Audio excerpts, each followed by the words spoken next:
Vous m'entendez?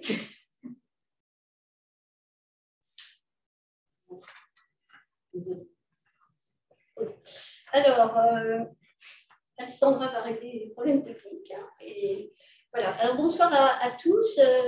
Et je suis très, très heureuse de vous accueillir pour cette conférence autour d'Émile Boutmy. Vous savez que c'est les 150 ans de la création de l'école de Sciences Po. Et c'était normal que le club d'histoire rende hommage au fondateur de cette école. C'est très étrange parce qu'il y a très, très peu d'ouvrages sur Émile Boutmy.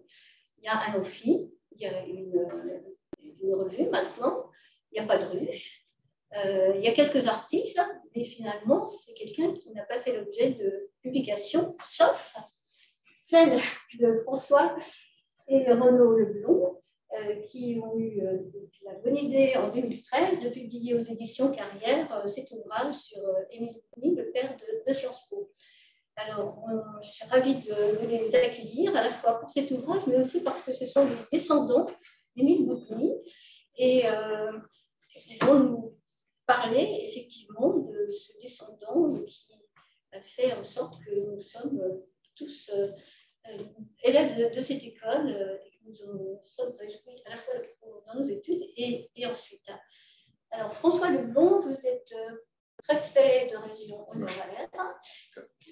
Et Renaud, vous êtes journaliste et éditeur. Alors d'abord, avant d'aborder le sujet, la vie d'Émile, son héritage intellectuel et la création de l'école, est-ce que vous pouvez nous dire faire un petit peu de généalogie pour nous dire d'où vient votre filiation avec Émile? Alors d'abord, il faut qu'on vous dise comment on est arrivé à ce livre, parce que c'est Renaud qui a été à la base de tout. Ma mère était une femme tout à fait exceptionnelle, mais très désordre, et conservant tout ce qu'il y avait dans ses bagages. Elle s'est promenée à travers la France plusieurs fois, et Renaud, qui a hérité de la maison de ma mère, a trouvé dans le grenier 3 malles, je le laisse vous expliquer, 3 malles qui contenaient les papiers d'Émile Boutmy, parce que mon grand-père, qui était le neveu aîné d'Émile Boutmy, a été celui qui a été l'exécuteur testamentaire d'Émile Boutmy. C'est lui qui a été retrouvé quand il est mort à côté de son lit, rue Saint-Guillaume, et qui a récupéré tous les papiers. Et puis ces papiers, pendant combien d'années 1906, 100 ans, plus de 100 ans, se sont promenés à travers les papiers de famille sans que personne ne les regarde. Et c'est Renaud le premier qui a regardé. Je le laisse parler. Oui, en fait, on savait, tu nous disais, il y avait sans doute dans le grenier de cette maison des malles, effectivement, perdus dans un désordre assez indescriptible, sans doute des papiers d'Émile Boutmy. Et qu'un jour, il faudrait essayer de regarder ça. Donc, un été, j'avais un peu de temps, dans cette maison du Beaujolais, j'ai commencé à regarder. Et là, on a trouvé des choses absolument extraordinaires, parce qu'on a trouvé des écrits inédits que les historiens ne connaissaient pas, à la fois sur le projet de Sciences Po lui-même, mais aussi sur ses projets antérieurs, puisqu'on y reviendra peut-être, mais Émile Boutmy était avant tout un journaliste, fils de journaliste, un grand observateur de la société, et son projet initial, après Sedan, ça avait été, comme son père, de créer un journal. Et on a retrouvé tout son projet de journal qui s'appelait La Politique Nouvelle. Il n'a pas réussi à ce moment-là à fédérer des soutiens qu'il souhaitait. Et par contre, quand il s'est tourné, non pas vers la formation, mais vers la formation, et la formation des élites, puisqu'il le disait, il faut redonner une tête au peuple, eh bien, il a transformé ce projet de journal finalement en projet d'école. Et ça a donné lieu à la création des papiers des sciences politiques. Donc, on a retrouvé ces papiers, c'était extrêmement émouvant. Et par ailleurs, tu t'intéressais beaucoup à la généalogie de la famille. On a croisé tout ça et on s'est dit, mais pourquoi on ne se mettrait pas à écrire un essai sur... C'est-à-dire qu'à partir de là, on a effectivement retravaillé beaucoup la généalogie d'Émile Boutmy, qui remontait au XVIIe siècle. Les Boutmy étaient des musiciens.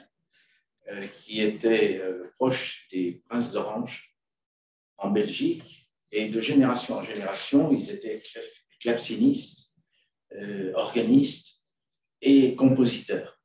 Et donc, il y a eu toute une... Émile Boutmy, qui était très musicien, puisqu'il jouait du piano très, très bien, avait hérité de cette ascendance très, très artistique de la famille. Et ce n'était pas seulement des artistes, c'était des gens qui étaient proches du pouvoir. Ils ont toujours été proches du pouvoir. Au XVIIIe siècle, au moment, en 1787, il y a eu la grande révolution belge, 2 ans avant la nôtre, contre les Autrichiens, puisque les Autrichiens avaient la Belgique à l'époque.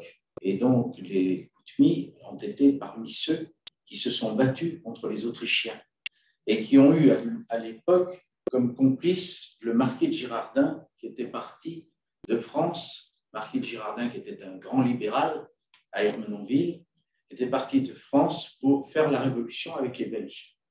Et c'est le marquis de Girardin qui a ramené un des Boutmy chez lui pour être son maître de musique à Ermenonville, qui était l'ancêtre, le frère de notre ancêtre. Et donc, après, toutes ces générations, c'était des générations de gens extrêmement intelligents, il faut le dire, quand on relit toutes sortes de choses, et en même temps, des gens qui étaient tout à fait très sensibles à tout ce qui était l'intérêt général. Donc, ils ont vécu la Révolution.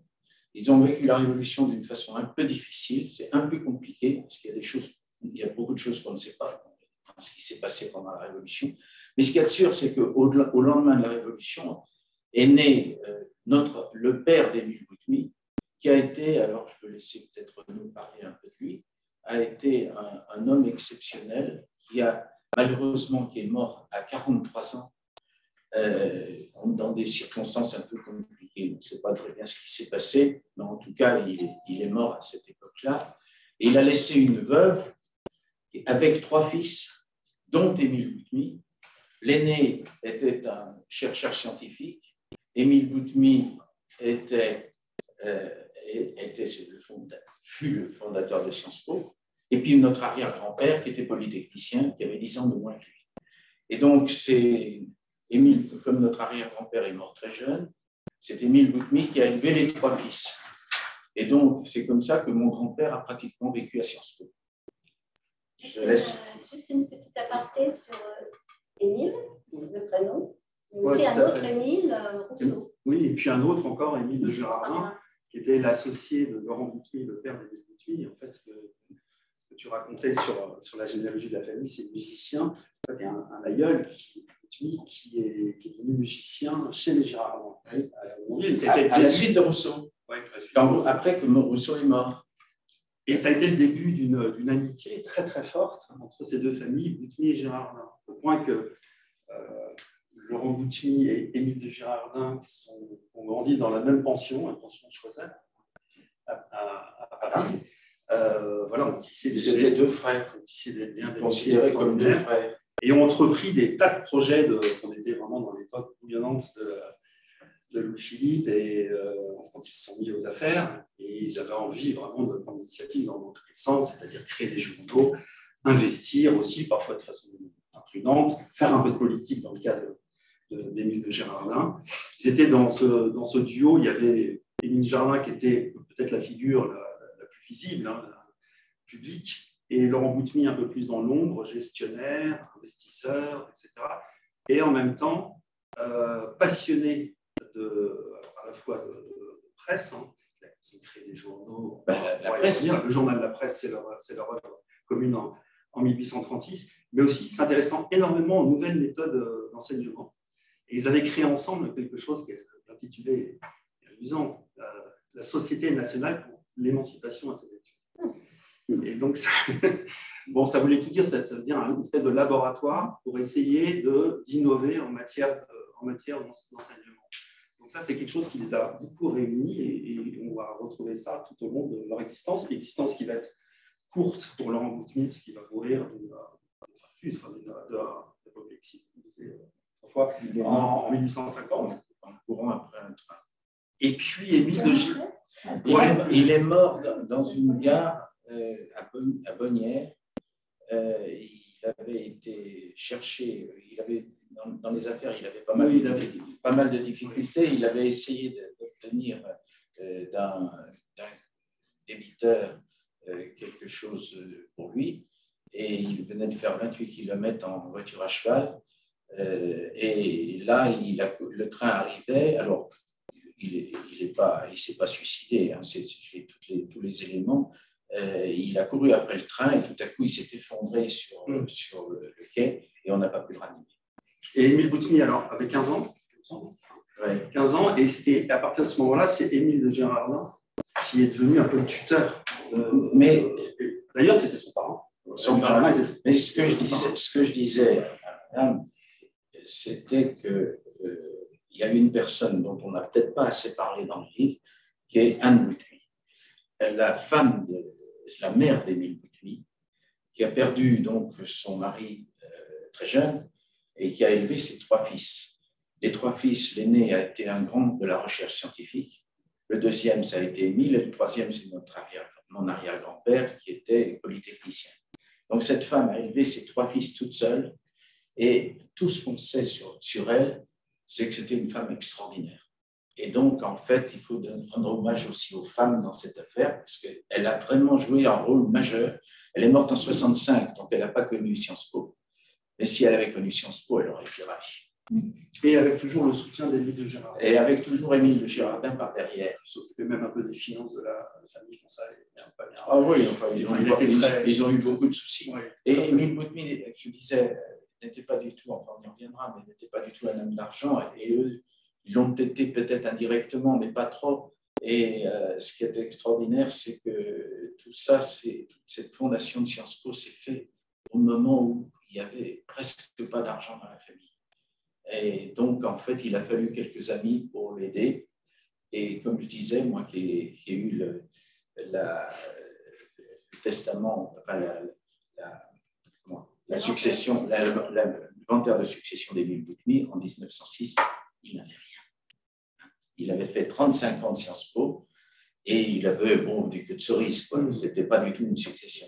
Donc voilà, c'était pas du tout des gens d'argent. C'est plutôt sympathique. Émile va baigner dans cette atmosphère très libérale, très en pointe, très tournée vers les sciences, vers la pédagogie. Et ça va lui donner un environnement qui va faire que cet héritage va permettre la création de Sciences Po. Lui-même travaille à la presse. Oui, à la fin. Justement, quand il perd la fin de la presse. Après avoir perdu son père, il a 15 ans, mais très vite, Émile Girardin lui propose de revenir journaliste, pigiste dans le journal La Presse. Donc là, il va écrire beaucoup de papiers sur la littérature, sur Flaubert en particulier, mais aussi il va s'essayer dans la deuxième partie de l'Empire à des papiers plus politiques avec Émile Olivier. Sur le bon gouvernement, l'art de bien gouverner, etc. Il va commencer à s'essayer à des essais plus politiques. Et tout ça, la guerre de 70 éclate. Alors, c'était un élève très brillant. Il a eu son bac à 15 ans. Il était très brillant, mais il n'a jamais fait d'études supérieures universitaires. Il a tout fait chez lui. Et pour une raison aussi, c'est qu'il était... Il a été très malade. Il était malade, il était très malade. Mais en fait, je n'avais pas... Il souffrait des yeux. Il n'était pas tout à fait aveugle, mais il était très fatigué.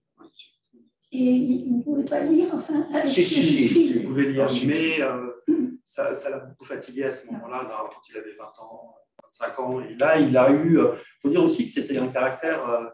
Dans un papier du Monde que j'ai là, qui était consacré à Émile Boutmy, on parlait un petit peu de notre livre aussi, le journaliste dit Émile Boutmy, entrepreneur avisé sous ses airs de poète maudit. Et c'est vrai que c'était quelqu'un d'assez intérieur, parfois avec un peu de mélancolie dans les yeux. Alors c'était certainement lié à son histoire familiale, il avait perdu son père, puis sa mère aussi en 1965. Le choc de la débâcle, qui l'a énormément affecté, comme d'autres, mais il a mal vécu.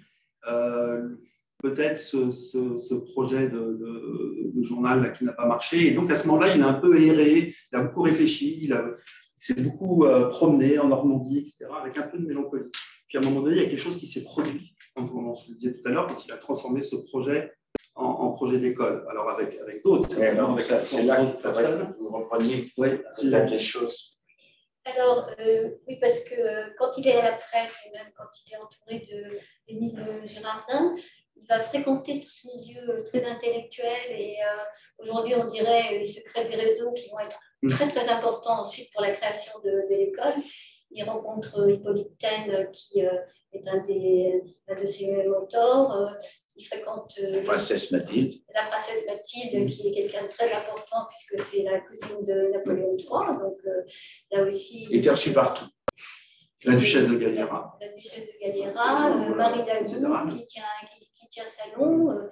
Il rencontre des banquiers et finalement, ça va lui permettre à la suite, après le choc de 1870, faire émerger l'école et d'avoir des soutiens. Donc, c'est quelqu'un qui se crée intellectuellement à travers sa famille, Émile Girardin, qui est ouvert aux idées libérales, ce qui est tout à fait important. Son père soutient Louis-Philippe. Sous Napoléon III, il se lie avec Émile Ollivier. Alors, Émile Ollivier, on l'a complètement oublié, mais c'est le dernier ministre, on dirait aujourd'hui Premier ministre de Napoléon III, et c'est lui qui met en œuvre toutes les idées libérales de Napoléon III, parce qu'on a toujours indiqué que Napoléon III, c'était censure, etc., dictature, entre guillemets, mais à la fin de son règne, il s'ouvre vers des idées plus larges et plus tournées vers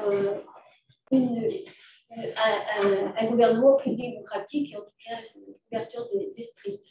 Donc tout ce foisonnement crée dans ce personnage Émile, qui, comme vous dites, est quelqu'un d'assez timide, qui ne se met pas très...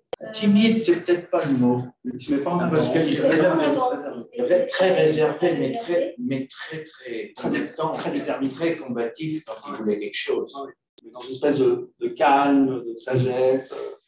Quand il allait au ministère des Finances, il rapportait les résultats. Et donc la date clé, c'est la guerre de 70. Là, il est absolument effondré parce qu'il se rend compte que le gouvernement militaire est en dessous de tout, que les hommes politiques sont en dessous de tout. Et il se dit, à ce moment-là, il faut vraiment former une génération, et des générations futures qui sauront gouverner la France. Et le combat commence, parce que ça a été un combat de créer l'école. C'est pratiquement, moi, une fois, je parlais de comme ça, ici même d'ailleurs, auprès du centre de l'entrepreneuriat de Sciences Po. Alors évidemment, ça m'a amené à dire ça, mais je me suis dit que réellement, il a monté une start-up à ce moment-là. C'est-à-dire une start-up au sens où c'était extrêmement compliqué de réunir le financement. Il n'a pas réussi à avoir le contributeur, mais enfin, ça a été compliqué. La personne à Pont-Pèlerin pour les convaincre. Il y arrivait. Mais c'était quand même, il y avait des résistances. Et puis, il y avait la résistance de l'université, de la faculté de droit. La faculté de droit. Enfin, il y avait comme dans une start-up aujourd'hui, dès qu'on crée quelque chose de nouveau, on se heurte à des résistances fortes. Et là, l'école libre des sciences politiques, c'était quand même quelque chose de très nouveau et qui pouvait susciter beaucoup de réticences, voire de résistance. Et donc, effectivement, c'était, comme le disait ce journaliste du Monde, un entrepreneur très avisé, très combatif, entêté, et dans une démarche d'entrepreneur, réellement. Alors, ce qu'il faut dire aussi, c'est qu'il a su choisir tout de suite les bons professeurs. Il avait toute une équipe de gens qu'il appréciait, dont il connaissait la valeur et qui l'ont beaucoup aidé. Parce qu'ils ont Et alors, il y a une petite faiblesse dans notre livre, il y en a sûrement d'autres, mais je trouve qu'on ne parle pas assez d'Albert Sorel. Albert Sorel, qui a été, pendant la guerre de 70, en charge de beaucoup de choses auprès de Gambetta, pour essayer de trouver une solution qui soit moins mauvaise vis-à-vis de l'Allemagne, était très, très lié avec Émile Boutmy et il l'a pris tout de suite comme professeur. Et donc, je voulais vous dire, parce que comme au premier étage, il y a toujours, je crois, l'amphithéâtre Albert Sorel, il faut rendre hommage avec Émile Boutmy et Albert Sorel. Ça, on ne l'a pas assez dit. Et je le redis. Voilà. Alors, justement, comme il n'a pas fait vraiment d'études après le bac, ce n'est pas une chose qui compte quand il engage ses professeurs. Hein. C'est ce que vous écrivez. Il cherche des bons spécialistes. Non, mais il ne refuse pas les gens qui ont des diplômes universitaires. Mais s'ils n'en ont pas, ce n'est pas forcément négatif pour un lui. critère exclusif. C'est-à-dire qu'il inaugure quelque chose qui est toujours présent à Sciences Po. Hein, c'est la participation de professionnels à l'enseignement, de gens qui sont dans la vie, dans les réalités de la vie. Et donc, ils ne sont pas hors sol, ils ne sont pas dans des doctrines, etc. Et donc, tout de suite, il est allé chercher des gens, des fonctionnaires et des entrepreneurs pour... pas n'importe quel fonctionnaire. Mais ceux qu'il avait déterminés comme étant de qualité. Mais enfin, avec l'idée de ne pas s'entourer uniquement d'universitaires. La deuxième chose qu'il a inaugurée, et là aussi c'est très présent à Sciences Po aujourd'hui, c'est dès la première promotion, il y avait des étudiants étrangers. Et ça, il les tenait absolument, parce qu'une des faiblesses qu'il avait constatées justement par rapport à cela, c'était la méconnaissance des régimes étrangers et l'absence de comparaison internationale, etc. Qui faisait que peut-être que beaucoup avaient des visions un peu étroites, étriquées des relations internationales. Et donc, il s'est dit que le meilleur moyen, c'était effectivement d'ouvrir dès le départ à des étudiants étrangers et à des professeurs étrangers. Ça, c'est quelque chose qui était fondamental dès le départ et qu'on a... Et aussi, tous les directeurs Sciences Po ont développé par la suite. Alors, dans un autre domaine, il aimait bien que l'enseignement aussi se conjugue avec la recherche.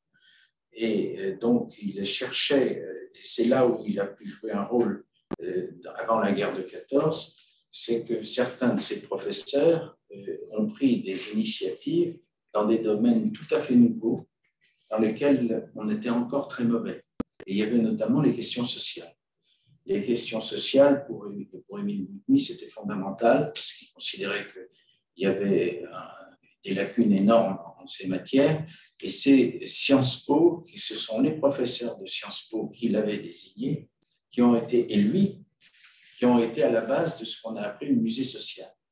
Le musée social qui existe encore, mais ce n'est plus du tout la même chose. Les lieux sont toujours là, mais ce n'était pas du tout ça. Et le musée social a été, avant la guerre de 14, un laboratoire d'idées nouvelles en matière sociale. Le nom est trompeur. Oui, le terme de musée n'est pas très bon. Mais cela dit, il y a eu des textes, beaucoup de textes de loi. Il y a Siegfried, qui a notamment été le père d'André Siegfried, qui a été parlementaire et qui a sorti des nouvelles lois, notamment sur le logement.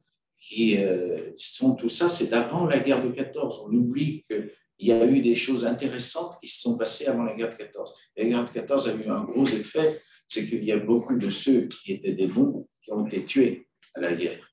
Et je pense que pour Sciences Po, ça a été une grande faiblesse, le lendemain de la guerre de 14.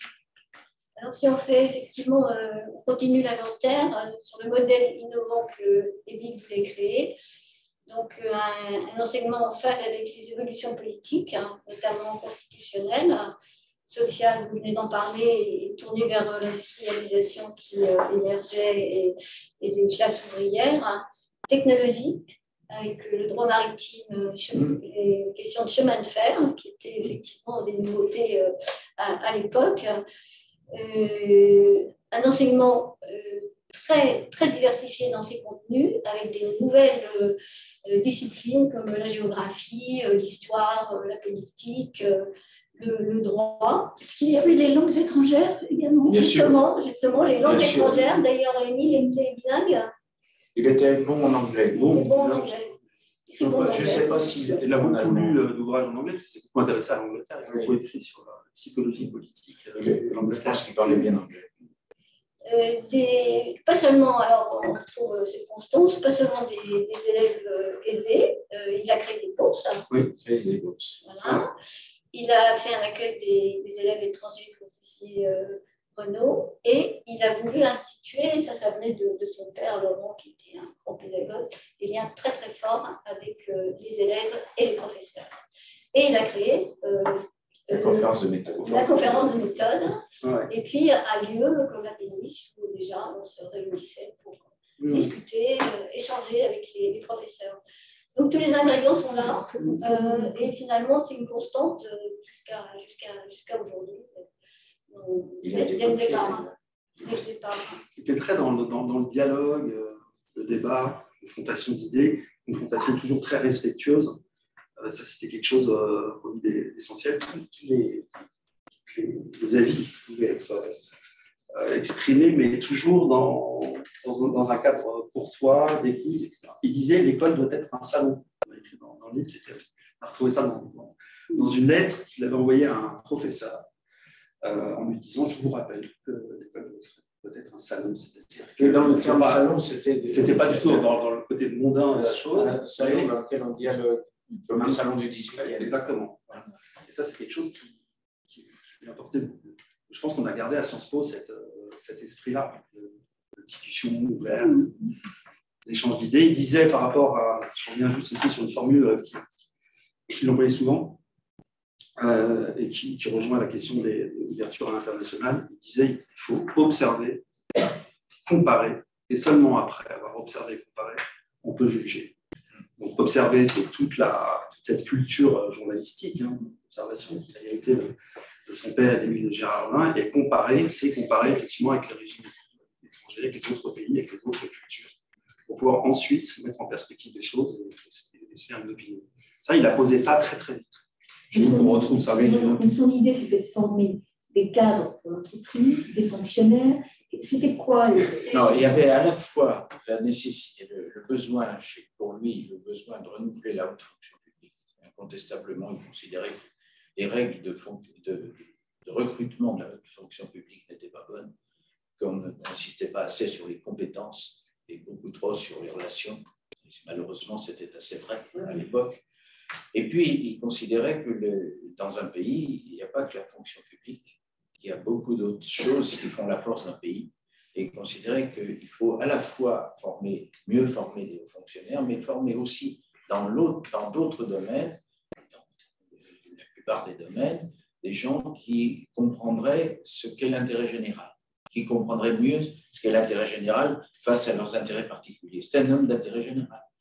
Et je pense qu'effectivement, c'était à la fois alors c'était compliqué à l'époque parce que Taine le retenait un peu, il n'avait pas envie qu'il fasse de la formation des hauts fonctionnaires, mais il était plutôt l'intellectuel face à lui. Et il lui résistait à Taine parce qu'il considérait qu'il fallait trouver un équilibre entre les deux. Mais c'est vrai que ça a été beaucoup le succès de l'école 2 ans après sa création, quand ce tournant qui a consisté à faire de l'école le lieu principal de préparation au concours des hauts fonctionnaires, des grandes fonctions de l'État. Et ça a rendu l'école très attractive. J'ai écrit un livre qui ne s'est pas lu du tout sur Sciences Po et le Quai d'Orsay, où j'explique qu'il a complètement révolutionné le recrutement du Quai d'Orsay, qu'il considérait comme tout à fait insuffisant, et il mettait en cause le Quai d'Orsay dans les origines de la guerre de 70, en disant qu'ils n'avaient pas été des conseillers pour l'empereur satisfaisants, qu'ils n'avaient rien compris à sa devoir, qu'ils avaient fait des fautes, et il considérait qu'il fallait réparer ça. Et donc, il y a eu un gros mouvement, un gros changement, plus que dans le corps préfectoral, mais dans le corps diplomatique à partir de Sciences Po, à l'époque. Alors, effectivement, mais les étudiants ne sont pas encore organisés en sections publiques, économiques, financières et autres, comme ça le sera plus tard. Ça deviendra doucement, mais pas tout à fait à l'origine. À l'origine, ils cherchaient surtout des professeurs de qualité pour que les élèves qui soient dans leur matière, pour que les élèves puissent écouter des gens qui leur apprendraient quelque chose. Et c'est pas quelque chose de nouveau. Voilà. Oui, et avant la rue Saint-Guillaume, c'était dans différents lieux du quartier. C'était un peu bohème. C'était très bohème. Il n'y a pas encore de catégorisation. Non, pas du tout. Mais c'est venu quand même assez vite. Oui. Les promotions, il y avait combien d'élèves? Petite promotion au début, il y a une cinquantaine d'élèves. Alors, il y a eu assez rapidement 89 élèves. Oui, c'est ça. Et en 3 ans, c'est passé à 260 élèves. Ouais. Avec un concours d'entrée ou Alors, c'est compliqué ça. Parce que c'est compliqué parce que il ne demandait pas le bac aux gens pour rentrer à Sciences Po. Il ne leur demandait pas vraiment ce qu'ils avaient fait comme études. Il avait envie de gens qui s'intéressent à ces sujets, mais sans pour autant contrôler exactement la formation qu'ils avaient eue avant. C'était un peu original hein, par rapport aux facultés. Mais c'est venu très vite quand même, le besoin des diplômes. Et quand Richard Descoings a lancé toute sa politique vis-à-vis des banlieues, des éducations prioritaires, etc., il rappelait, en citant Descoings, que ce qui l'intéressait, c'était de recruter des personnalités et non pas des copies. C'était sa formule, c'est ce qu'il disait. Et il disait que c'était vraiment l'héritage même de la philosophie de Boutmy. Donc effectivement, je pense qu'il y avait beaucoup d'entretiens et à un moment donné, la décision d'intégrer tel ou tel étudiant à l'école, sans que ce soit un concours formel, en tout cas dans les premières années. À une époque où il y avait extrêmement peu de gens qui faisaient des études supérieures. Oui, de toute façon. De toute façon. Mais il ne les réclamait pas. Et non plus. C'était masculin, enfin je pense. Et masculin, oui. C'était très masculin à l'époque, mais ce n'était pas le seul endroit. Sauf que, comme vous le disiez, la faculté de droit a tout de suite réagi parce qu'elle a senti un danger dans cette nouvelle école très innovante qui pourrait lui prendre des étudiants. Ouais. Et du coup, je vous passe la parole parce que. Non, mais il est justement. Il leur expliquait qu'ils ne faisaient pas la même chose qu'eux, eux ne comprenaient pas. Mais eux, j'ai fait mon droit aussi en même temps que Sciences Po, on voit bien comment on travaille à la faculté de droit. On analyse à la faculté de droit. Alors que là, on fait de la synthèse. Et c'était beaucoup plus, c'était cette volonté de synthétiser un sujet dans tous ses aspects qui l'intéressait, beaucoup plus que ce qui est fait à la faculté de droit où on regarde des contentieux sur un sujet ou sur un autre. Ce n'est pas du tout négatif ce que je dis, mais c'est une autre approche. Je crois que c'est cette liberté aussi qui gênait, qui inquiétait. L'école libre des sciences politiques, tout est dit dans l'intitulé. Et donc ça devait beaucoup inquiéter l'université. Et puis, tu disais que les Boutmy étaient proches du pouvoir, et en même temps, ils étaient toujours à bonne distance du pouvoir. Ils essayaient d'être à bonne distance et de rester libres. Et là aussi, c'était une autre caractéristique de l'école, c'est qu'il y avait des soutiens privés, c'est qu'il y avait une espèce d'autonomie revendiquée de l'école. Boutmy enseignait lui-même? Oui. Et il y avait plusieurs cours qu'il a fait, beaucoup sur l'Angleterre, sur les États-Unis aussi. Oui. Et puis sur l'architecture. Alors, il avait été avant un des professeurs d'histoire de l'école spéciale d'architecture du boulevard Raspail. Donc, il avait fondé l'école spéciale d'architecture avec Émile Trélat, qui était pas un normalien, un centralien, qui avait voulu que les architectes aient une formation technique en plus de l'architecture, alors que Beaux-Arts regardait que ce qui était beau. Et il n'a pas enseigné la musique, je veux dire, il aurait pu créer un conservatoire de musique. Il aurait pu enseigner la musique, il était très musicien. Il aurait pu, non, il n'a pas enseigné la musique. Est-ce que les étudiants qui étaient à Sciences Po n'étaient qu'à Sciences Po ou est-ce qu'ils faisaient éventuellement d'autres études? Éventuellement, ils faisaient d'autres choses. Il y a ceux qui se consacraient à la fonction publique, qui préparaient le concours. Ceux-là, je pense qu'ils étaient polarisés sur l'enseignement des valeurs. Il y a peut-être des gens plus libres. En tout cas, la querelle avec la faculté a été quand même très très difficile parce qu'on exigeait de lui qu'il soit rattaché, de dissoudre l'école, qu'il soit rattaché à la faculté. Et c'est Jules Ferry qui a sauvé l'école, qui a pesé de tout son poids. Jules Ferry s'est montré un très grand bonhomme. Et il y avait d'autres qui le soutenaient beaucoup. Jules Simon l'a beaucoup soutenu. On pourrait parler de plusieurs des gens importants de la Troisième République qui ont été sensibles. Il avait l'intelligence aussi de panacher son conseil d'administration avec différentes tendances politiques, si bien qu'il rassemblait l'ensemble des idées et des soutiens. Les financements. Donc, c'était essentiellement les administrateurs qui ont apporté de l'argent.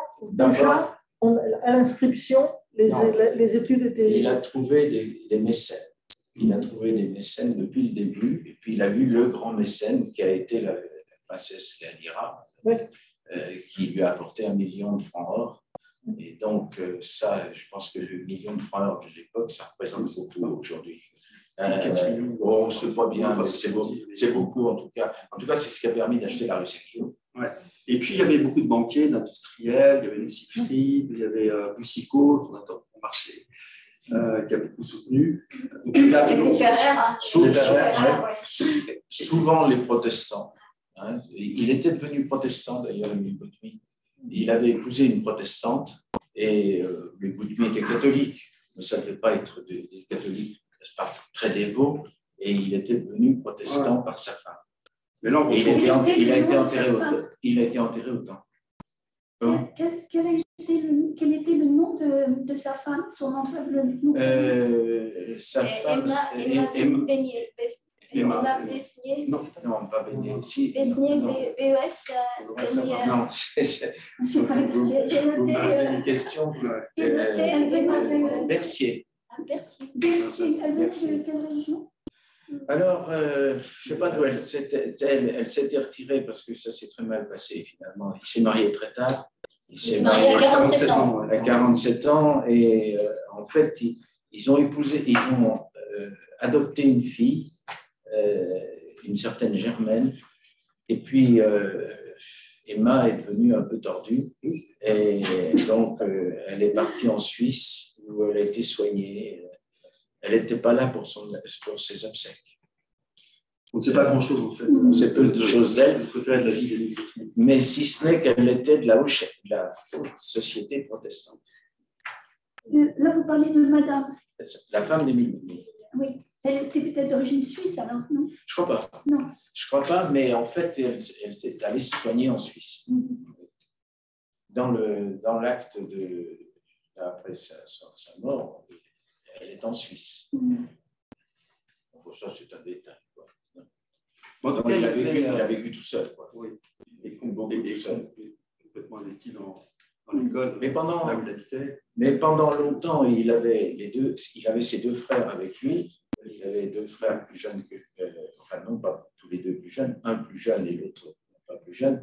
Et il paraît que l'ambiance de l'appartement des trois frères Boutmy, c'était extraordinaire.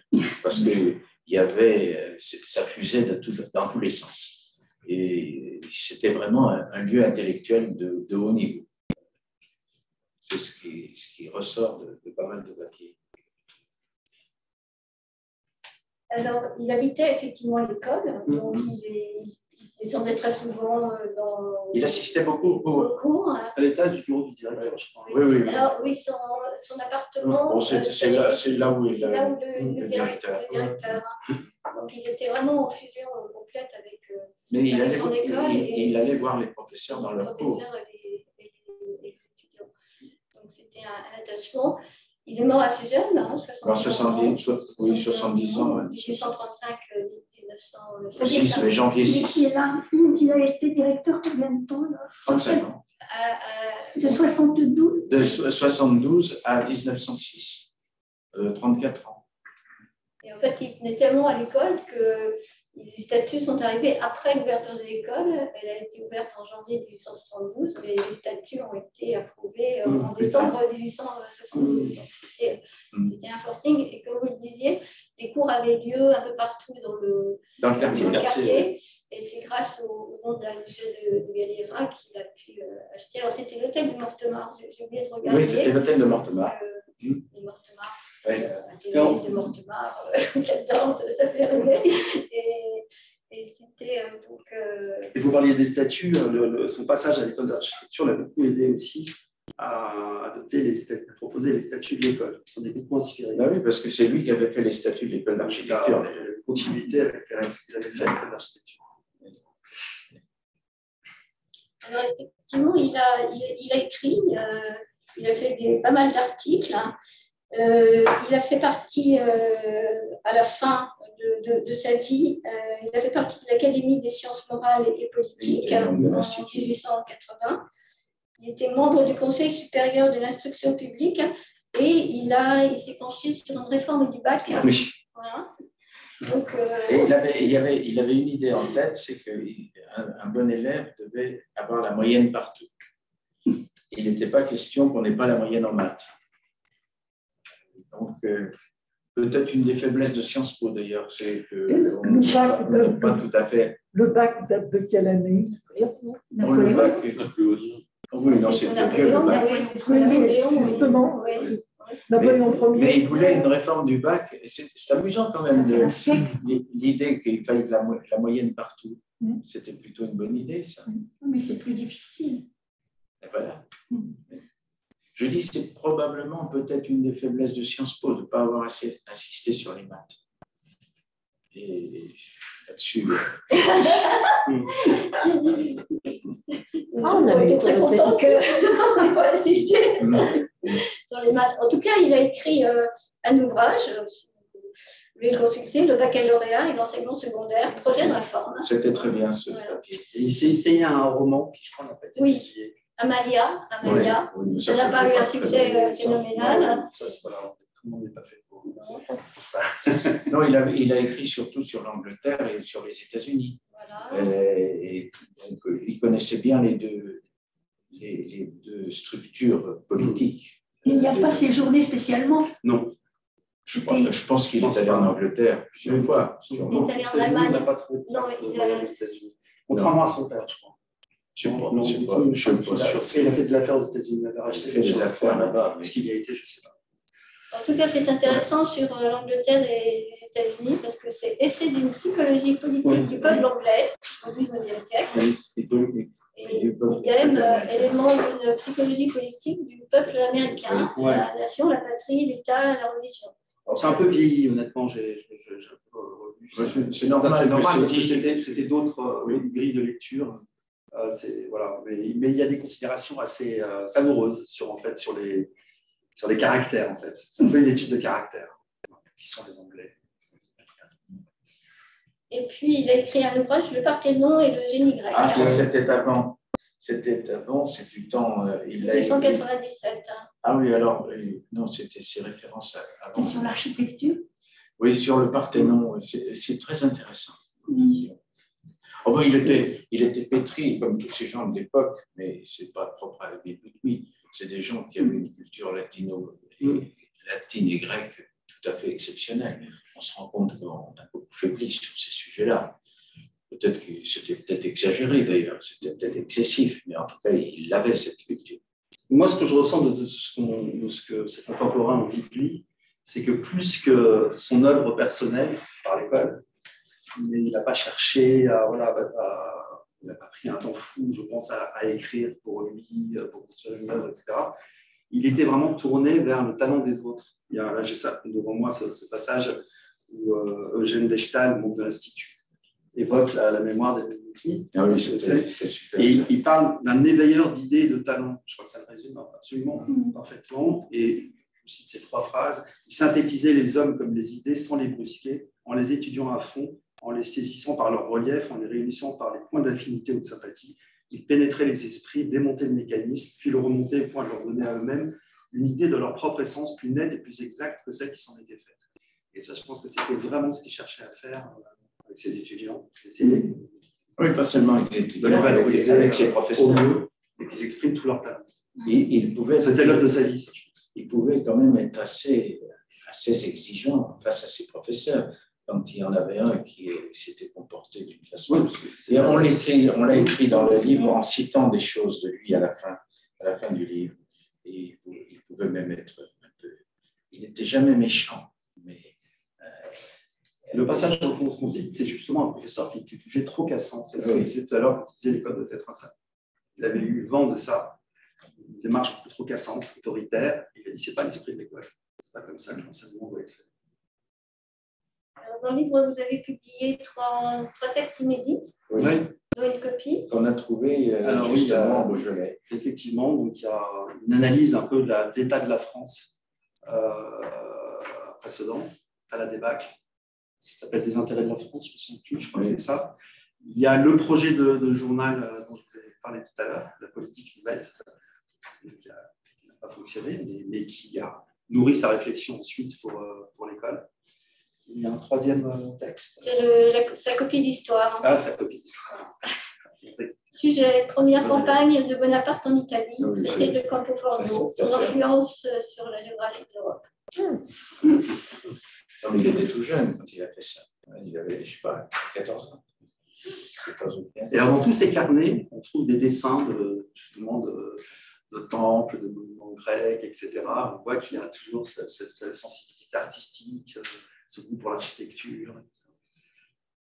Beaucoup de sensibilité, je pense. Il détestait l'église de la Madeleine. Il considérait que c'était du faux ancien. Et je pense qu'il n'avait pas tout à fait tort. Je reviens sur Laurent, son père, donc proche de Louis-Philippe, puisqu'il a écrit 2 ouvrages sur Louis-Philippe. Il était plus proche de Louis-Philippe que n'était Émile de Girardin. À mon avis, il était. Parce que ces gens considéraient que Louis-Philippe avait été. Il ne faut pas oublier qu'il a été à Valmy, Louis-Philippe. Il était un adjoint du Maurier et de Kellermann. Il a fait la guerre contre les Prussiens pour la Révolution, Louis-Philippe. On oublie ça. Et donc, ça, les Boutmy l'avaient parfaitement intégré. Et donc, c'est comme ça que Laurent Boutmy a écrit ce livre très amusant qui s'appelle Une espèce de biographie, en fait. Non, ce n'est pas une biographie, c'est. Oui, enfin, c'est un portrait de Philippe. Mais ce que je veux dire, pourquoi Louis-Philippe? C'est parce qu'il sortait, il faut voir qu'on n'est plus du tout à la même époque. 1800, il s'agissait de 1830. Qu'est-ce qu'on venait de vivre? On venait de vivre quand même la Révolution, l'Empire, un roi qui venait d'être un peu particulier, quand même Charles X. C'était quand même un drôle de bonhomme, quand même Charles X. Et donc, en fait, il considérait que, compte tenu de son passé, Louis-Philippe pouvait faire la synthèse des différents courants. Et en fait, il était, de ce point de vue-là, à mon avis, un peu plus proche de Louis-Philippe qu'Émile de Girardin. Et à la fin, je crois qu'il a été très malheureux du départ de Louis-Philippe. Le père, je parle, de Laurent. Et donc, il a dû, et je pense que ça, c'est des choses que, donc, Laurent Boutmy il avait 15 ans à la mort de Laurent Boutmy. Il a entendu tout ça, Émile Boutmy. Il l'a entendu. On parlait beaucoup dans la famille. Comme je disais, Anne Boutmy était une femme remarquable. Et donc, il devait y avoir des conversations à table extraordinaires. Et voilà, donc ça, c'était des choses qui l'ont beaucoup marqué. Et donc, voilà, je pense que... C'est vrai que c'est une période, enfin, surtout la fin de l'Empire, qui est bouillonnante, effectivement, entre les légitimistes, les libéraux, les républicains, ceux qui veulent aussi l'établissement d'une monarchie, enfin la création d'une monarchie constitutionnelle. C'est une période où on n'a pas de repère, en fait. En 72, quand il crée l'école, c'est ça. C'est ça. Oui, il s'est débrouillé pour ne jamais être l'esclave d'un courant. Oui, c'est ça. Jamais. Très libre. Très, très libre. Et pendant la guerre de 70, il avait même eu une idée, à un moment, mais il ne pouvait pas prospérer. Il voyait bien qu'il y avait cette affaire, cette relation avec Bismarck extrêmement difficile. Et à un moment, il avait dit pourquoi on ne ferait pas l'Alsace-Lorraine, puisque vous voulez absolument récupérer l'Alsace-Lorraine, un pays à part. Un État tampon. Comment? Un État tampon. Un État tampon. On a l'impression qu'on est un peu dans l'actualité. Et donc, voilà, mais tout ça n'a pas prospéré du tout, mais c'était une idée qu'il avait eue à l'époque. Il y a un écrit là-dessus. Alors, en conclusion, j'aimerais lire le dernier passage de votre ouvrage, parce que je trouve qu'il résume très très bien tout ce que vous nous avez dit. De la Société nationale pour l'émancipation intellectuelle, donc la création Émile de Girardin, Laurent Boutmy, au quotidien La Presse, grand organe de presse populaire. Hein. Émile Boutmy s'est appuyé sur un héritage culturel exceptionnel. Il a été profondément imprégné de la pensée libérale de ses aïeux et de la philosophie de Rousseau.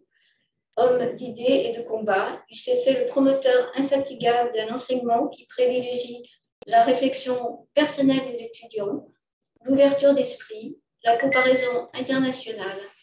Il a milité sans relâche pour que la France produise des élites diversifiées, capables sur leur seul talent de relever les défis du pays. 140 ans plus tard, non seulement son œuvre perdure, mais Sciences Po a acquis une réputation mondiale sous l'autorité de ses directeurs successifs. À l'image d'Émile Goutny, aucun d'eux n'a jamais demandé la permission d'agir. C'est ça, la liberté. Est-ce que ces diplômés ont été, donc immédiatement, sont devenus très très vite les responsables d'un certain nombre de... Ah oui, oui, alors on ne pourrait pas citer le nom comme ça tout de suite, mais ils ont... Des structures, ils ont aidé... Ils ont pris progressivement le pouvoir. Le taux de réussite au concours a été époustouflant. Ah oui, très oui, oui. Ça a été le succès de l'école, ça. Il y a une chose dont on va parler une seconde, c'est l'influence de Jean-Jacques Rousseau. Parce que Jean-Jacques Rousseau donc, était le maître de musique du marquis de Girardin. Il est mort à Hermenonville et c'est un Boulkny qui l'a remplacé pour être... Parce que Jean-Jacques Rousseau était maître de musique du marquis de Girardin. C'était un grand musicien, Jean-Jacques Rousseau. Il a écrit des choses qui sont très belles. Et donc, le marquis de Girardin avait pris Jean-Jacques Rousseau, enfin, il avait été le recueillir à Paris, c'était toute une histoire. Parce que Jean-Jacques Rousseau ne voulait pas arriver dans le carrosse du marquis, il est arrivé à pied. Il est arrivé à pied à Hermenonville, et avec la femme qui était la sienne. Mais ce que je veux dire, c'est que les Boulkny ont été très marqués par Jean-Jacques Rousseau. Et sur le plan de la formation, sur les livres de Rousseau en matière de formation. Et moi, ce qui me frappait beaucoup dans mon enfance, c'est que je trouvais que ma mère était encore dans cet esprit. D'ailleurs, Émile de l'éducation, on retrouve Émile de Girardin, on retrouve Émile Goutny. Peut-être le choix de ces prénoms n'est pas totalement hasard. Merci beaucoup.